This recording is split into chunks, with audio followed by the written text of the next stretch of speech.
Then verily the first had also ordinances of divine service, and a worldly sanctuary.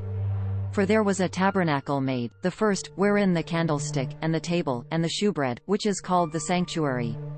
And after the second veil, the tabernacle which is called the holiest of all, which had the golden censer, and the ark of the covenant overlaid round about with gold, wherein the golden pot that had manna, and Aaron's rod that budded, and the tables of the covenant, and over it the cherubims of glory shadowing the mercyseat, of which we cannot now speak particularly. Now when these things were thus ordained, the priests went always into the first tabernacle, accomplishing the service. But into the second the high priest alone once every year, not without blood, which he offered for himself, and the errors of the people, the Holy Ghost, this signifying, that the way into the holiest of all was not yet made manifest, while as the first tabernacle was yet standing, which a figure for the time then present, in which were offered both gifts and sacrifices, that could not make him that did the service perfect, as pertaining to the conscience, only in meats and drinks, and divers washings, and carnal ordinances, imposed until the time of reformation. But Christ being come an high priest of good things to come, by a greater and more perfect tabernacle, not made with hands, that is to say, not of this building, neither by the blood of goats and calves, but by his own blood he entered in once into the holy place, having obtained eternal redemption.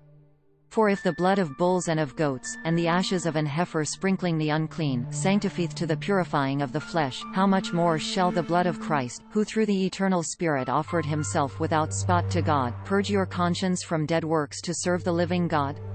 And for this cause he is the mediator of the New Testament, that by means of death, for the redemption of the transgressions under the First Testament, they which are called might receive the promise of eternal inheritance. For where a testament, there must also of necessity be the death of the testator. For a testament of force after men are dead, otherwise it is of no strength at all while the testator liveth.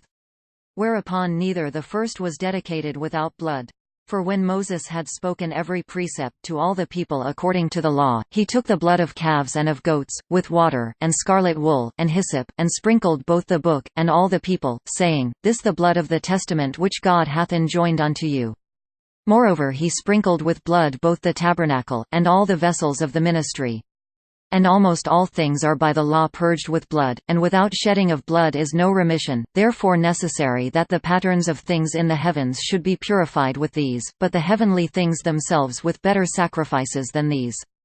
For Christ is not entered into the holy places made with hands, the figures of the true, but into heaven itself, now to appear in the presence of God for us, nor yet that he should offer himself often, as the high priest entereth into the holy place every year with blood of others, for then must he often have suffered since the foundation of the world, but now once in the end of the world hath he appeared to put away sin by the sacrifice of himself. And as it is appointed unto men once to die, but after this the judgment, so Christ was once offered to bear the sins of many, and unto them that look for him shall he appear the second time without sin unto salvation. This content was provided by angelotricarico.com. Subscribe to the channel for more stories.